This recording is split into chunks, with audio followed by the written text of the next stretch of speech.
बिस्मिल्लाहिर्रहमानिर्रहीम। अस्सलाम वालेकुम व्यूअर्स। CSS3 ट्यूटोरियल के साथ मैं हूं मोहम्मद सफदर डोगर।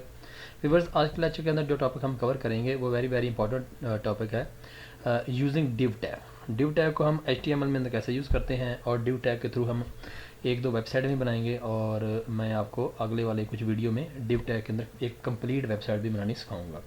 तो व्यूअर्स, आज के लेक्चर में हम सिर्फ देखेंगे कि डिव टैग क्या होता है, डिव टैग को हम कैसे यूज़ करते हैं। तो स्टार्ट करते हैं व्यूअर्स।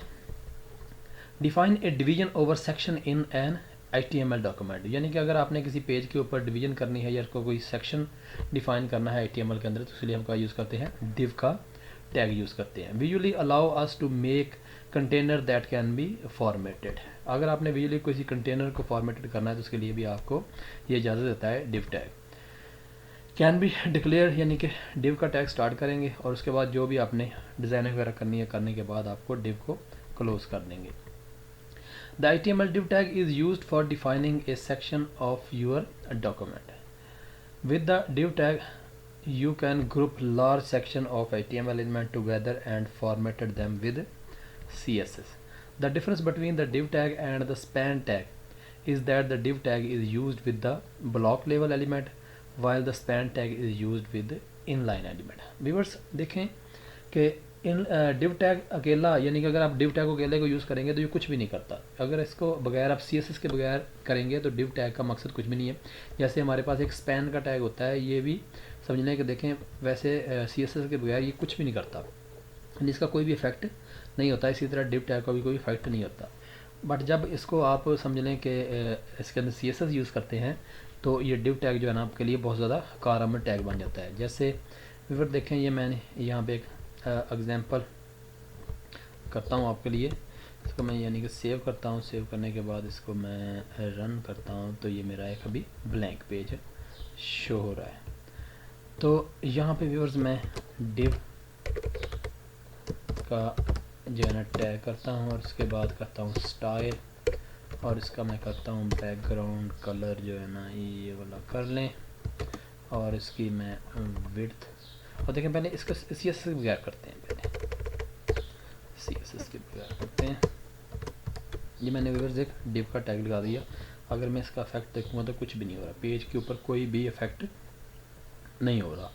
बट इसके अंदर जब मैं CSS यूज़ करूँगा, देखें स्टाइल, उसके बाद बैकग्राउंड,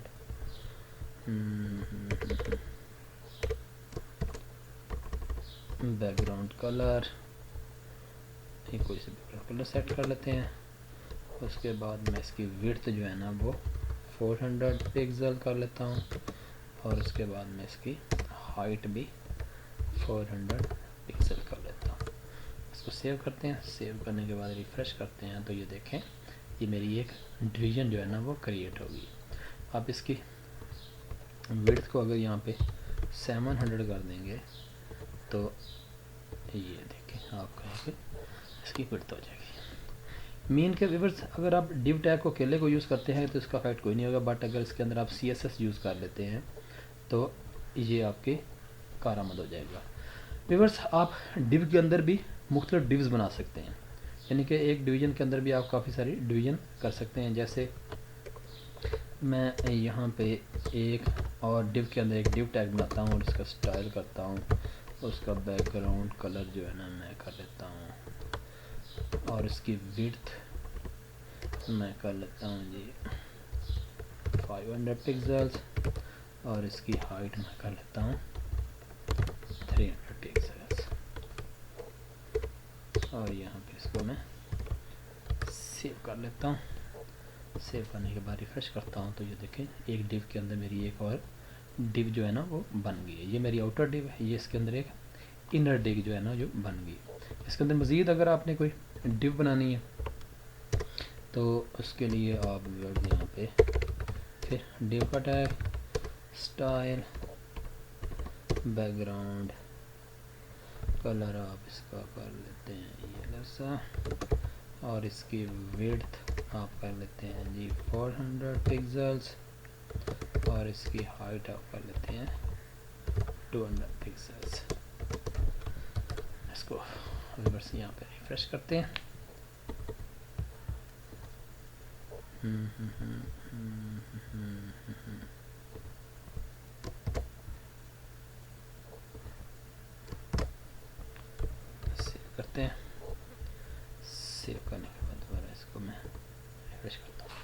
देखें मेरी सबसे आउटर डिव है, ये इसके अंदर डिव है, और इसके अंदर एक मज़ीद मैंने डिव जो है ना वो बना दी है।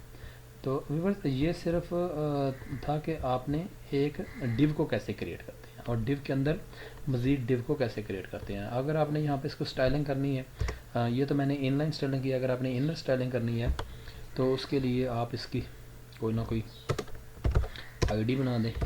आईडी मैं कहता हूँ इसकी 1 है, तो इसके सारे यहाँ पे प्रॉपर्टी जो है ना इसको मैं यहाँ से कट करके यहाँ पे 1 करके इसके अंदर मैं पेस्ट कर देता हूँ और यहाँ पे क्लोज कर देता हूँ। ये इसको इसका स्टाइल यहाँ पे ख़त्म कर देते हैं। इसी तरह व्यूअर्स इसकी आईडी अगर मैं कर देता हूँ 2 और इसको सारे को भी यहाँ से मैं कट कर देता हूँ। कट करने के बाद 2 और इसके रिफ्रेश और यहाँ पे इसको सेव कर देते हैं। तो यहाँ पे इसको भी यहाँ से डिलीट कर देते हैं। इसी तरह व्यूअर्स यहाँ पे आईडी इज इक्वल टू 3 यानी कि तीसरी डिव की आईडी है। तो यहाँ पे इसको कट करके यहाँ पे आप 3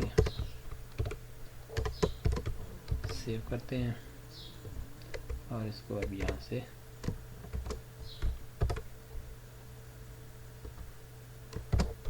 सेव करने के बाद व्यूअर्स दोबारा देखें, मैं इसको रिफ़्रेश करता हूँ तो ये मेरे वैसे ये मेरी समझने के व्यूअर्स एक इनलाइन सीएसएस मैंने यूज़ कर लिया और मैंने सबके लिए आईडी जो है ना वो यूज़ कर ली।